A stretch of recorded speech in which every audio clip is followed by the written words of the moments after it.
because he had seen that, then he knew that there was something special going on. So he was always keeping his eye on Srila Prabhupada. So he said that this was the last year of the parikrama, the last year that Srila Bhaktisiddhanta Saraswati conducted that before he left this world. And it was the last evening. And somehow that morning, we think it was Ban Maharaj, who had come back from England.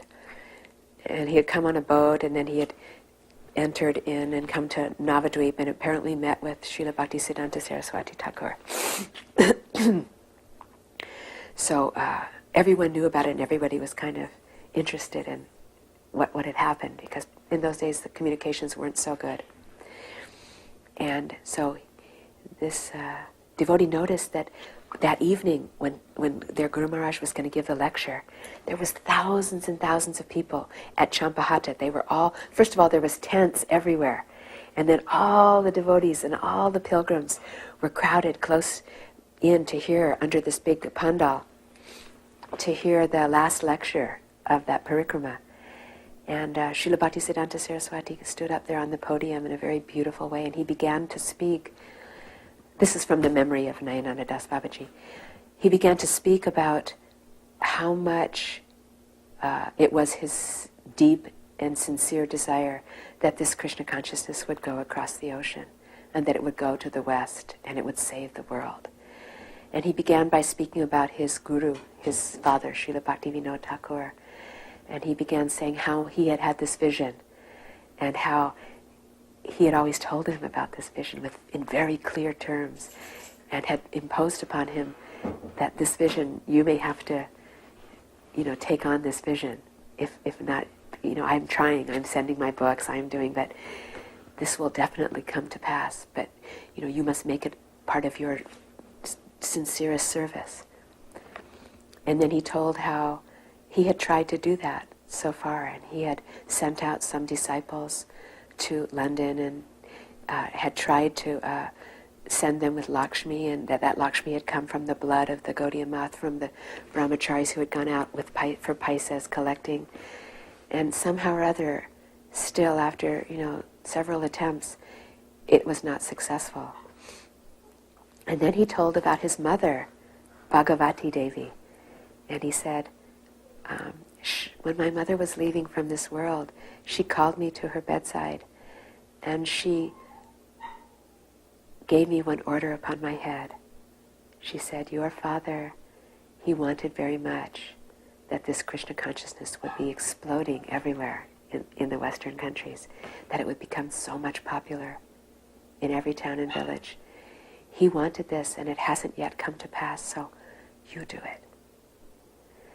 So then he spoke out to his audience of disciples and followers, and he said, so I am beseeching you, this is the order upon my head.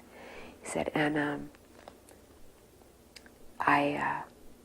asking each and every one of you to also make it your service as well. But then he did something very amazing. He started to scan the audience, and Nayananda Das Babaji said that he was very far on this side of the audience, but he noticed that behind him was our Srila Prabhupada, who was then still a Grihasta. And he noticed it because he had waved to him and everything. And he was behind him, though, and to the side. So he said that Srila Bhaktisiddhanta Saraswati Prabhupada started just looking in the audience very deeply like this. And then when he got over to that side, he stopped. And almost like a radar, he just started staring. And at first, Nayananda Das Babaji thought he was looking at him. And so he kind of went, and then he realized, no, it wasn't me. And he looked behind him and he saw. And he said he thinks he was maybe the only person that saw, because he knew that personality of our Srila Prabhupada. He said he saw that Srila Bhaktisiddhanta Saraswati's vision, his eyes, were locked with our Srila Prabhupada's in a very deep, deep glance with each other. He said it was so deep you could almost cut it. And then he said that Srila Bhaktisiddhanta Saraswati Prabhupada then turned and he looked back into the center, and he said the whole front was filled with saffron and all the sannyasis and all the great preachers and everything. And he said, but he goes, I have a prediction. He said, I want to make one prediction. He said, I predict that the next one of my disciples who travels across the ocean, however long in the future that may take, that disciple, he'll bring back the whole world.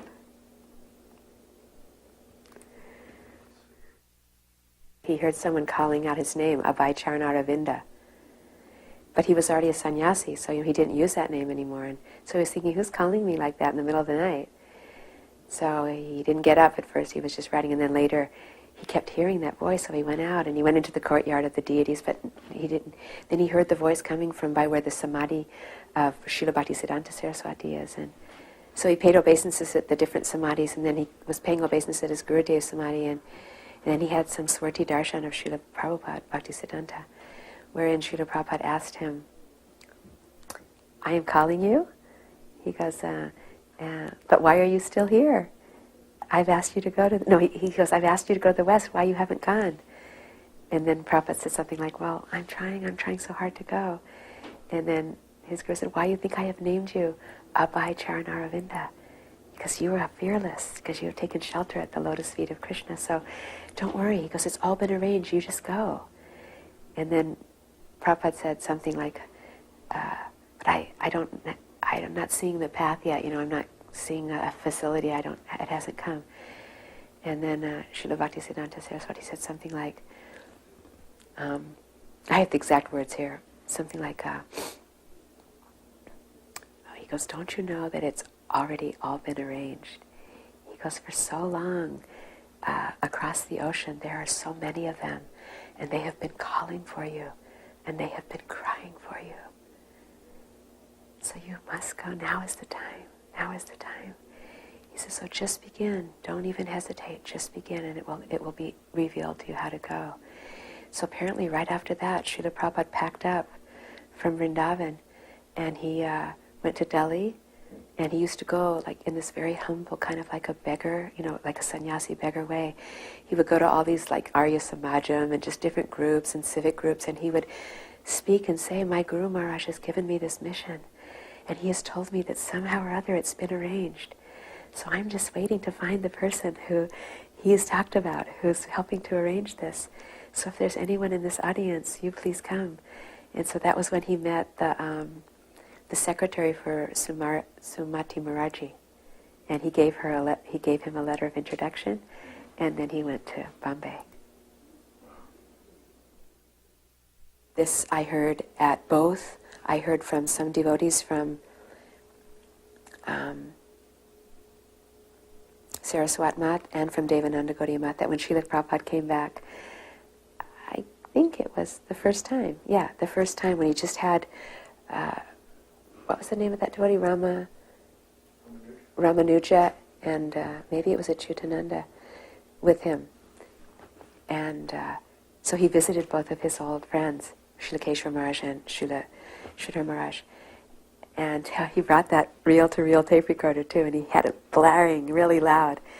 And the devotees would come from far and wide and just mesmerized. They would just be stunned and crying and amazed that this was really true, that it actually had happened. And so that first evening that he came back at Devananda Gaudiya Mat, he told when he gave that lecture that night, and many people who were brahmacharis then and now sannyasis remembered that, what he spoke. They said that he spoke about his preaching in the West and how it had happened and how he had started it, and how at first he had tried so many different ways to preach to this kind of audience and that kind of audience, but then it became clear that it was the young people who were wandering aimlessly, bewildered and disenfranchised from their families, who Chaitanya Mahaprabhu had his eye on. And he said that he began to sing in the park, and he said that it was so awful what he saw going on in the park that he would close his eyes and just chant very, very deeply and meditate on Nityananda Prabhu and the mercy that was coming. And then he goes, so first 1 or 2 came, and then 5, and then 10, and 20, and 100, and 200. He goes, and now it's a waterfall of them coming. He goes, but in the beginning, each and every one of those jivas, those young boys and girls from the wealthiest country of America, I had to drag them with my own hands out of the gutter.